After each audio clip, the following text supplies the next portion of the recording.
Free roam in Mario Kart World is great, and critics are way off. Hello everyone, this is AndresRestart, and yes, today I would like to talk about my feelings and thoughts on free roam after playing Mario Kart World over the last couple days. And going into my playthrough of Mario Kart World, I did have it in mind that perhaps the free roam might not be as enjoyable as I've been hoping, because critics have previewed the game, and there are a lot of impressions out there that have suggested that the free roam in Mario Kart World is barren. Now, of course, everyone is entitled to their opinion. I don't want to single out one particular reviewer or journalist out there. That's their opinions, and that's totally fine. But me, as a Mario Kart player, one who plays Mario Kart with frequency, who has poured in hundreds of hours into Mario Kart 8 across both Wii U and 8 Deluxe on Switch over these last 11 years or so, I feel I gotta say that the free roam in Mario Kart World in some ways kind of perfects the overall Mario Kart formula. I think it's the ideal addition to this game alongside what they've already done with this interconnected world and how it works with Grand Prix and the new Knockout Tour. So that's what I'd like to have a nice chill discussion about today. But before going forward, let me point out I am aiming for a goal of 60,000 subscribers. So if you find yourself enjoying my content, your subscription would be appreciated. So let me first address the claim that the free roam is basically like an empty, barren wasteland. I don't really think that's fair to say, but I can see how some people might play the game, go through the free roam, and might think that. I do think it does depend on the person quite a bit, depending on how much you might enjoy the free roam, and I also think depending on your expectations, those expectations might not be entirely met. Because yes, you can go through different parts of the free roam, the open world, or the interconnected world as the Mario Kart team likes to refer to for Mario Kart World, and you're going to find parts that don't necessarily have as much to enjoy. And there may be parts that you explore that you may not find much meaning in, but others, like myself, will find a great deal of joy in. My personal take on the free roam of Mario Kart World is that it's a giant Mario Kart playground. Yes, there are parts where there aren't too many characters or tasks to do, but I think it's important to have some empty space in your games. The entire world can't be chock full of things to do on every single little square inch. Sometimes you just gotta let someone run around, and I think that's the big thing about free roam. It's just about running around and having fun, not necessarily putting too much thought into it. I don't go into Mario Kart World thinking that free roam is going to be the main mode of play. The way I look at free roam, it's sort of like a supplement to the rest of the game. The core gameplay of Mario Kart World are the Grand Prix, the Knockout Tours, the time trials, the versus, the online races, what we've come to enjoy from Mario Kart over the many years. Free roam is in addition to what we already have. It's something I do in between the Grand Prix and Knockout Tours. Let's say I'm playing with my brother or some friends and we play a Grand Prix mode and that people want to chill, but I still kind of want to hang around. I'm just in the free roam, chilling, talking, and just kind of doing my thing. And it won't be too long before I run into a P-switch mission. And actually, P-switch missions are pretty much everywhere. You look one corner, there's one, you go around the bend, there's another, there's another. So even in the areas where it feels more barren, there are still P-switch missions to be found. And I'm quite pleased to say that the P-switch missions are fantastic. I've seen some really interesting challenges with the P-switch missions that I was just totally in love with. No, I haven't found any giant boss fights or anything like that, but I have seen some really interesting scenarios. There's one scenario where you drive through a city and there's a whole bunch of dinosaurs. So dinosaurs are overrunning the city in this P-switch mission. They are not in the typical dino area.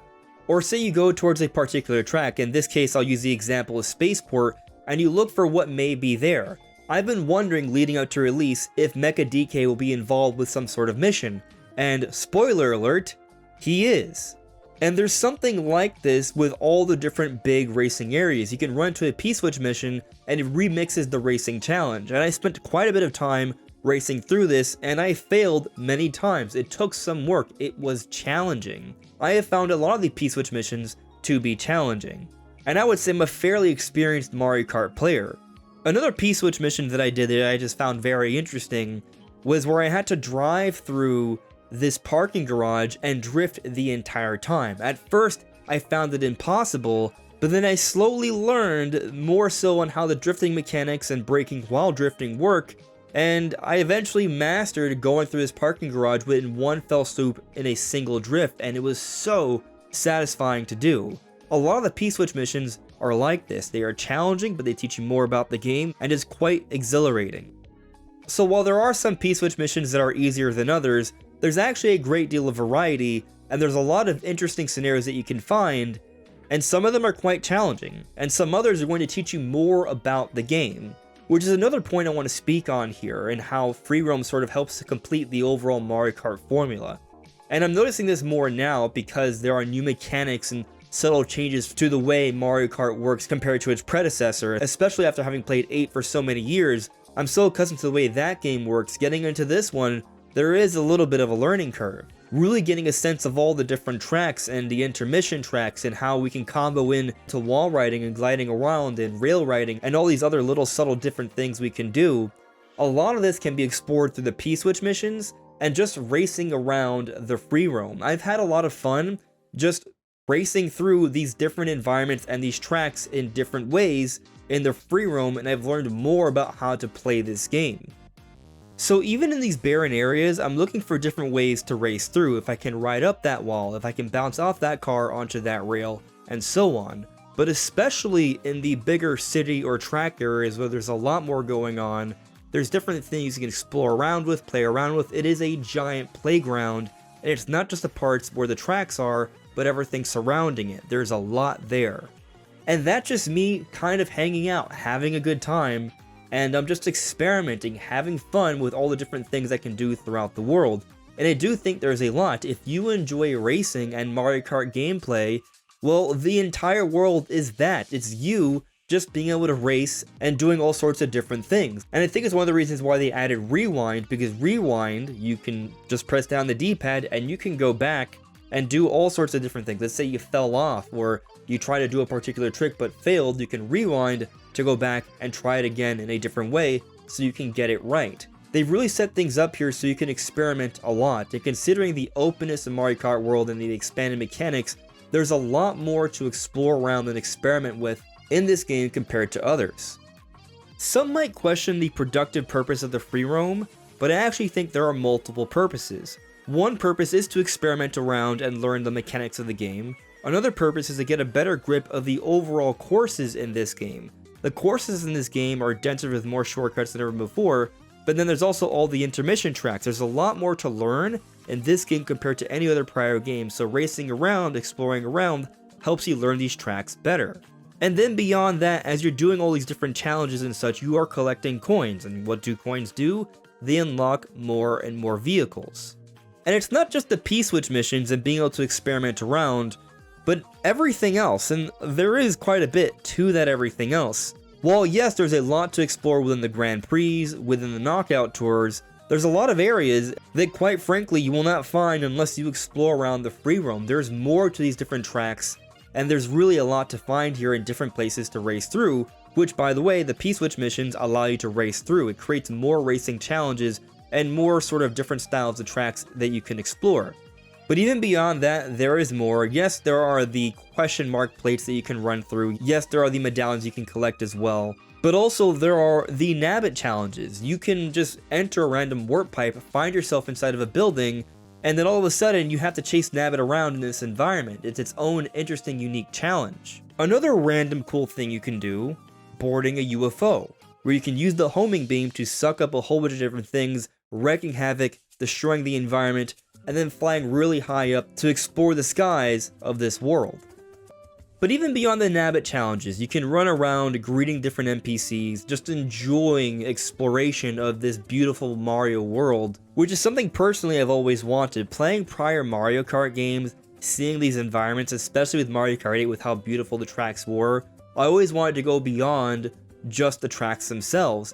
Mario Kart World gives you that opportunity, but it's still a Mario Kart game. It's about racing around, experimenting with what you can do, and there's a variety of different things you can find as you explore. But I think the key thing to understand here is that free roam is enjoyable to those who enjoy Mario Kart gameplay, who want to dive deeper into that, or who also enjoy adventure. I enjoy adventure. I love my adventure games. Zelda, Elden Ring, Xenoblade. If there's a giant vast world to explore, I'm all in on that. And Mario Kart has that, but also because I enjoy the Mario Kart mechanics, I'm continually testing around, trying different things, having fun with it. I see a spot that seems impossible to reach, I'm thinking of ways to find a way to get there, of course through the mechanics of Mario Kart. And so there's an interesting challenge there, and as I do it, I am getting better at the game. And this all happens in the in-between. I'm not focusing on playing free roam, it just kind of happens when I feel like killing some time in between matches and such. And I think that understanding is key here. If you're picking up Mario Kart World just for the free roam because you're looking for an expansive world to explore, then you might be left disappointed because free roam is not the main focus of the game. I think it's great as a supplement to the core Mario Kart gameplay. If you love Mario Kart and you love exploration, the free roam is perfect for you because it gives you even more to do as you explore around this world, finding interesting points of interest and interesting challenges and different characters. You're also experimenting and learning more about how to play this game, which makes you better in the Grand Prix, the knockout tours, the time trials, the online versus races. It works really well for that. But if you're going into this expecting a massive adventure with tons of side quests, well then you're gonna be disappointed. That's not what this is. And maybe that would have been an interesting idea. Who knows, maybe they could have some sort of expansion where they can add side quests to the Mario Kart world. That would be interesting, not gonna lie. But at the end of the day, this is a Mario Kart game. It is about racing around. And that's what the free roam does. It helps you to race around and learn more about this world, and allows you to explore it in a fun way, allowing us to finally see the more expanded universe of Mario Kart.